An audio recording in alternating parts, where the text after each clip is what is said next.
I have an Ikea Whirlpool oven Type FXVM6 and need to clean the inside of the glass front door.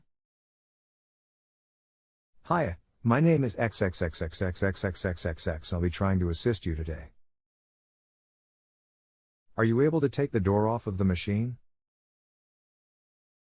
Thanks. No, I have not tried to take the door off. Hiya, okay, the first thing you need to do is take the door off. You can do this by opening it fully and flipping the U-shaped locks fully over toward the oven. Check you can take the door off. Thanks. I am not at the location of the oven. Please let me have complete instructions assuming I can take the door off. Thanks. Hiya, okay, once you have the door off, turn it upside down and take the screws holding the inner and outer doors together.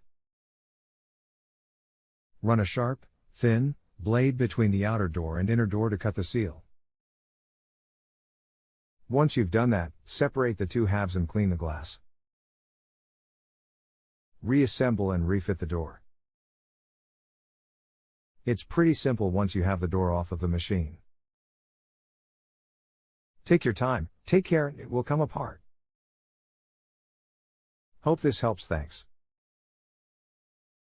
If you have a home improvement or appliance question and want to chat with an expert now, visit justanswer.com/YTHI.